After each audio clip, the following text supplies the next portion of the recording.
Hey, I'm Ethan. I'm 28 and I live a pretty laid-back life in a small town in Virginia. Honestly, things have always been pretty simple for me. I work as an HVAC technician and live in a cozy two-bedroom house. It's the kind of town where people still say hello when you pass by. Folks here wave from their cars, lend out tools without a second thought, and never hesitate to lend a hand. It's a tight-knit community that just feels safe and familiar. I've always been the kind of guy who's happy to help out wherever I can. Whether it's carrying someone's groceries, patching up a leaky faucet, or mowing the lawn for an older neighbor, I'm usually up for it. Nothing extravagant, just honest, decent living. Across the street live Ryan and Claire Dawson. I've known them for quite a while. They always came across as that picture-perfect couple. Their house was big and spotless, with a front yard that looked straight out of a landscaping ad. We weren't super close, but we were neighborly. We'd wave, chat during the holidays, maybe have the occasional conversation. That particular day started out just like any other. I got home around 5:20 p.m., went to grab my toolbox to fix a loose cabinet hinge in the kitchen, and realized I didn't have the special wrench I needed.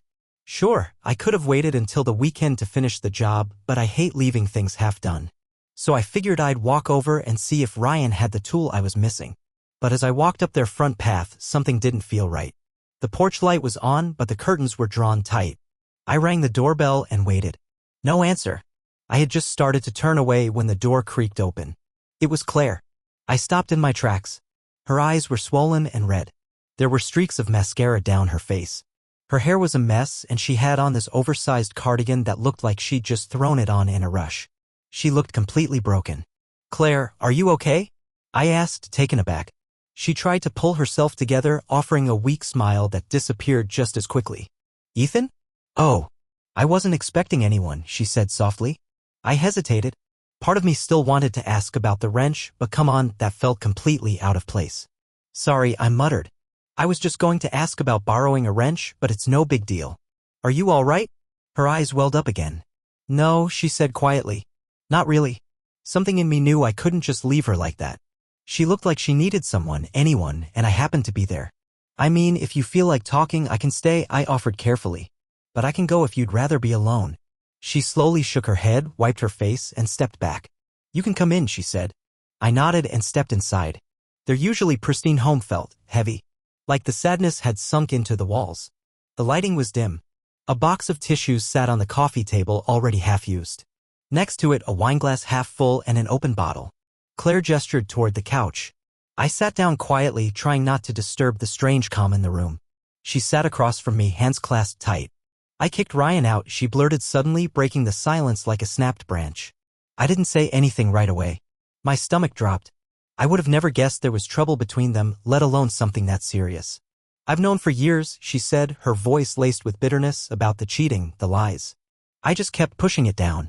I thought maybe I could fix it. But today, I just couldn't anymore." I leaned forward, resting my arms on my knees. "I'm really sorry, Claire. I had no idea." She let out this dry, bitter laugh and wiped at another tear. "Nobody did. I played the part, loving wife, perfect home, perfect marriage. It was all pretend. I just didn't want to be alone. I didn't want to feel like I failed." Her honesty hit hard. I didn't even know what to say. Sometimes silence says more than words ever could. "You didn't fail," I said softly after a while. "You stood up for yourself. That takes courage." She looked at me for a long time, like she was trying to believe what I just said. "You're a good man, Ethan," she whispered. "I've been carrying this for so long. Now that it's out, I don't even feel anything. Just numb." Without thinking, I reached out and placed my hand gently over hers. "You don't have to go through this alone," I said. "I'm here." She held onto my hand firmly. It was the first time she seemed truly present since I'd arrived. We ended up talking for hours about betrayal, about pain, about how hard it is to trust again. She told me Ryan had been cheating almost since the beginning. That she'd caught him twice and stayed, hoping he'd change. "I gave him everything," she whispered. "And all he ever gave me back were lies." "You deserve better," I told her, my voice steady. "You deserve someone who treats you right." Her face softened a little. "Do you really believe that?" "I do," I said. "I mean it." The clock struck midnight. The wine bottle was nearly empty. I stood up slowly, stretching a bit. "I should probably head home. It's getting late." She stood up too and walked me to the door, then suddenly stopped. I could tell something was going on in her head, like she was wrestling with whether to say something or keep it in. Then she finally looked me straight in the eyes and said, barely above a whisper, "You can stay if you want." That caught me off guard. Her voice wasn't flirty or emotional, it was raw, heavy. She just didn't want to be alone that night. I gave a small nod. "All right," I said, "I'll stay." She walked me back over to the couch and I sat down beside her. She leaned gently against my shoulder like she was using it to keep herself from falling apart. The minutes dragged on, turning into hours. Her breathing slowed and eventually she drifted off to sleep, resting against me. I stayed there, wide awake in the dark, staring into the quiet. Somewhere deep down, I knew that something between us had quietly shifted. By morning, soft light filtered in through the half-closed curtains. I blinked, realizing I hadn't moved the entire night. Claire was still asleep on my shoulder, breathing steady and calm. I carefully shifted my arms so I wouldn't wake her and just sat there in silence, taking in the stillness of the house. The weight of what had happened the night before still lingered, thick and unspoken. After a while, she stirred beside me. Her eyes fluttered open and for a second she looked confused. Then it hit her, where she was, what had happened. She pulled back a little, tucked her hair behind her ear and mumbled something. "I'm sorry," she said. "Don't be," I replied gently. "You just needed someone." She stood slowly, offering a faint, tired smile. "I should make some coffee." I followed her into the kitchen. It was surprisingly neat, considering the chaos from the night before. She moved quietly, almost on autopilot, scooping coffee grounds into the filter, filling the pot with water. I didn't say anything. I just stood nearby and gave her space. When the coffee was ready, we sat down at the small kitchen table. The only sounds were the ticking clock and the low hum of the fridge. Finally, she spoke. "I can't believe you stayed," she said, holding her mug with both hands like it was the only warmth in the room. "I couldn't just walk out," I told her. "You shouldn't have had to go through that night on your own." She stared down into her cup. "Ryan would have left," she muttered. "Actually, he did anytime things got hard," he bailed. I leaned back in my chair, not sure what to say. "You deserve someone who stays," I said after a moment. "Someone who doesn't take off the second things get tough." She let out a long breath and shook her head. "I don't even know what I deserve anymore," she said. "I thought I had it all figured out, the house, the marriage, the whole future mapped out. And now it feels like it's all fallen apart." I nodded slowly. Sometimes things have to fall apart to make space for something better.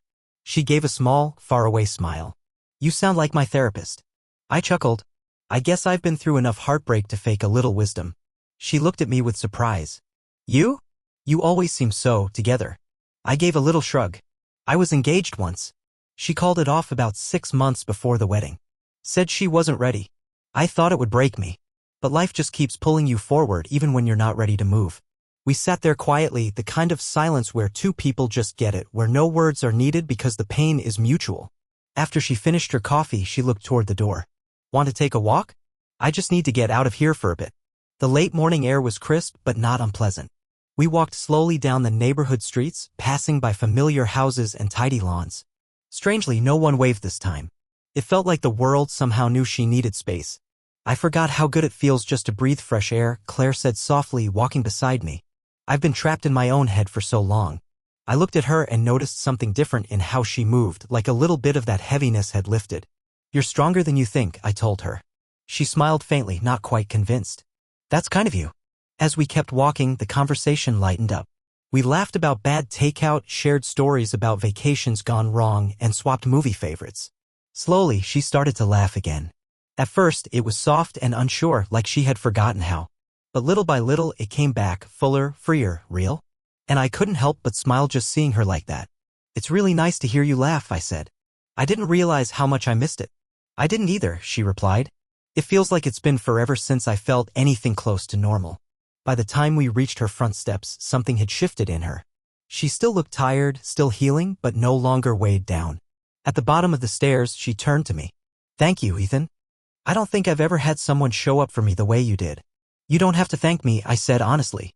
"I'm just glad I could be there." She looked up at me, her voice trembling just a bit.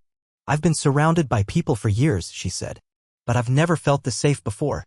I didn't know exactly how to respond to that, but truthfully, I felt it too. There was something unspoken pulling us closer. Something quiet, but real. I gave her a small nod and said softly, "Claire, if you ever need anything, you can reach out to me anytime." As I started turning to head back to my place, I felt her hand gently wrap around my wrist. I stopped and looked back at her.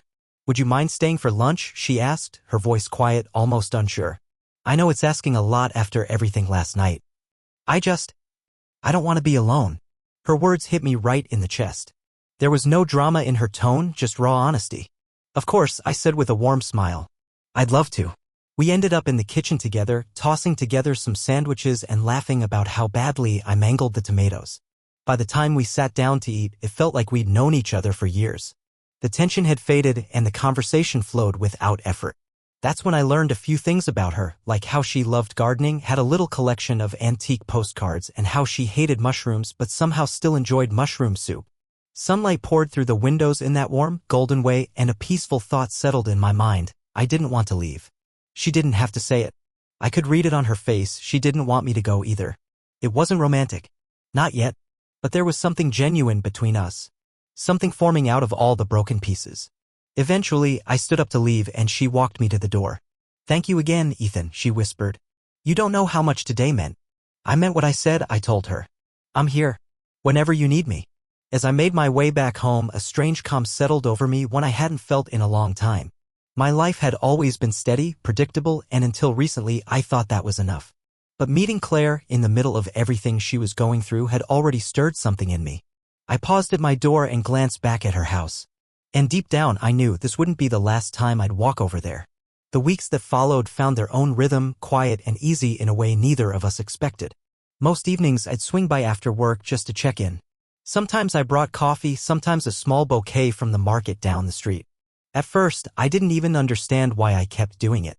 It just felt right. I wasn't trying to win her over. I only wanted to see her smile. And slowly she did. The first time I brought her flowers, just a mix of daisies and sunflowers, she held them like they were something sacred. Her voice cracked as she whispered, "No one's ever brought me flowers, just because." I smiled gently. Well, now someone has. We started spending more afternoons on her porch, sipping coffee or lemonade, just watching the neighborhood pass by. Sometimes our conversations were light, bad movies, weird takeout, goofy memories. Other times we went deeper, talking about heartbreak, regrets, the kind of betrayal that leaves a scar. Claire never hid how much she was still hurting. Her smile had returned, but you could still see the caution behind her eyes. One evening, with a soft spring breeze rustling the leaves, I saw her staring down at her wedding ring. I keep thinking that if I take it off, it'll make it real, she said quietly. I reached over and gently brushed my fingers against hers. You don't need to rush, I told her. There's no deadline for healing. She looked at me with soft, searching eyes. You're surprisingly good at this, she said. At what? I asked, caught off guard. At making me feel like I can breathe again. Those words hit harder than I expected. I hadn't come into her life looking for anything, but the more time we spent together, the more I found myself drawn to her. It wasn't about looks though. Yes, she was beautiful. It was her strength. Her honesty. That mix of toughness and vulnerability. How she could laugh one minute and cry the next and make both feel real. But I also knew I needed to be gentle with her heart. One night, we were standing under her porch light after walking along the lake trail. The moment lingered, quiet and heavy, like something unspoken was pressing in. Do you want to come in? She asked, almost a whisper. My heart jumped. I could see the conflict in her eyes, part of her reaching out, part of her still scared. Not tonight, I said softly. I just want you to know that I'm here because I care. Not because I expect anything. Her face softened with relief, but there was something else in it too, something deeper and more afraid. You really are different, she whispered. And honestly, that's what scares me. I gave her a calm, steady smile. Then we'll go at whatever pace you need, I told her. Over the next few days, I noticed small but meaningful shifts. She didn't say a word, but one morning the wedding ring was gone from her finger, quietly put away. She laughed a little louder. Her smiles started to linger. She even gave me a hard time after I completely ruined a batch of pancakes one morning. That Saturday, she asked if I'd help her plant some flowers out back. We were both down in the dirt, trying to get things to bloom, when Buddy, her scruffy little dog, decided to help by digging everything right back up. We were laughing, trying to salvage the mess, covered in soil and sweat. Looks like Buddy likes you more than me these days, she teased, brushing off her jeans. I leaned back on my hands and grinned. Can you blame him? I'm the guy with the snacks. We sat on the grass afterward, sipping lemonade, looking at our messy little garden like it was some kind of masterpiece. Thank you, Ethan, she said softly. For what? I asked. For making me feel human again. I reached over, lightly brushing my fingers against hers. Claire, you've always been human, I said. You've just been walking through fire. Our eyes met and something lingered there, warm but hesitant. There was a flicker of trust, like a window cracked open. She wasn't ready to let the walls fall completely, not yet. I slowly drew my hand back, careful not to cross any lines. Later that week, I came home from work to find a small box sitting on my doorstep. Inside was a coffee mug that read, "Best Neighbor Ever," in big bold letters. Tucked beside it was a handwritten note. "You've done more for me in the last 2 weeks than I know how to say. Thank you for reminding me that kind people still exist." I just stood there, holding the note, feeling something shift inside me quietly but deeply. This wasn't just about being neighbors anymore. I couldn't pretend it was. I cared about her. In a way, I hadn't let myself care about anyone since my own heart got broken. Even so, I knew she still wasn't ready to open that door completely. And I had to respect that. The following night, we were sitting on her couch watching old episodes of Seinfeld. Buddy was curled up between us, snoring gently. Claire let out a small yawn and rested her head softly against my shoulder. "Is this okay?" she asked, barely audible. "Of course," I replied without hesitation. "Whatever feels right to you." Her voice wavered just slightly. "I don't know where this is going, Ethan, but I don't want you to go." I wrapped my arm gently around her, not to possess, but to comfort. "I'm not going anywhere," I said. Something shifted in that quiet moment. We weren't just two people trying to fill a lonely space anymore. We were slowly becoming something new, honest, fragile, and real. I stayed a bit longer that night, holding her close while the TV mumbled on in the background. Our conversation eventually faded into sleepy nonsense, and when I finally stood to leave, she walked me to the door. She didn't say much, just watched me go, her eyes full of warmth and something else too. Uncertainty, maybe? Or hope. I knew I couldn't erase everything she'd been through. That kind of pain doesn't just vanish. But maybe, just maybe, I could help her see what it's like to be cared for without conditions. As I walked home under the stars, I caught myself smiling. For the first time in years, I felt like something good might actually be starting. The next Friday, I pulled into her driveway, heart pounding, holding 2 plane tickets in my hand. I'd gone back and forth all week. Was this too soon? Too much? Too risky? But in the end, I trusted my gut. Claire needed a break, something new, something far away from the shadows of her routine. She opened the door with that tired, familiar smile that somehow still lit up the room. "Hey," she said, tilting her head. "What's with that goofy grin?" I held up the envelope. "Okay, this might sound nuts, but I got us plane tickets. To San Diego. Just 1 week," I added quickly. "No pressure. Just sun, ocean air, a change of pace." She stared at me, stunned. "Are you serious?" "Completely," I nodded. "I know you're still healing. But sometimes getting out of your space helps you breathe again." She looked like she was about to turn me down, I could see it in her face. But then something shifted. A slow, sincere smile appeared. "You're impossible, Ethan." I smiled back. "I'll take that as a yes." "I was joking," I said, and for the first time, she truly laughed. That sound lit up the entire room. "Yes," she said, her eyes warm. "I'd really love that." The next morning, we boarded our flight. We didn't talk much, but the quiet between us wasn't awkward. It felt easy, like nothing needed to be said. As we landed in California, the warm air wrapped around us like a soft welcome. Claire took a long breath and closed her eyes. "This feels incredible," she murmured. We checked into a charming little boutique hotel on the edge of town with mountain views and palm trees swaying in the breeze. Our first full day was spent wandering through local shops, browsing a vintage bookstore, and sipping iced lattes outside a sidewalk cafe. I kept catching myself watching her when she wasn't paying attention, the way her eyes lit up at desert flowers in bloom, how she smiled at quirky postcards. That evening, we had dinner under strings of lights at a quiet cafe tucked among adobe walls and palms. The food was great, but I barely tasted it. I couldn't stop looking at her. She seemed lighter, like something inside her had finally unclenched. Later, as we walked back under the stars, she stopped and turned toward me. "Thank you," she said softly, with a kind of sincerity that hit deep. "You were right. I needed this more than I knew." "You deserve this," I replied. "All of it." That whole week felt like a dream, calm, quiet, better than either of us expected. Mornings started with hikes along dusty desert trails, just the wind and the sound of our footsteps. Afternoons were for lounging by the pool, sipping cold drinks, flipping through books, or simply talking under the shade. One afternoon, I looked over and saw her staring out at the horizon. There was something peaceful on her face, something I hadn't seen there before. "I didn't think I'd ever feel calm again," she said quietly. "But you gave me that, Ethan." I reached for her hand, and this time she let me hold it. Every evening, we'd try out a new restaurant or grab takeout and eat together on the balcony of our hotel. Watching the sun dip behind the mountains became our little tradition, a shared moment we didn't need to explain. Somewhere in all that stillness and simplicity, something between us began to shift. What had started as quiet comfort had become something deeper. Neither of us had said it aloud, but we both felt it. On the 6th day, we rented bikes and rode through the winding trails of a botanical garden. The place was glowing with color, full of sunlight and wildflowers. Claire stopped by a patch of bright yellow blooms and stood perfectly still. "My mom loved these," she said softly. "She used to tell me that beauty always finds a way even in the hardest places." I stepped closer and gently placed my hand on her shoulder. "She'd be proud of you." She gave me a bittersweet smile. "I hope so.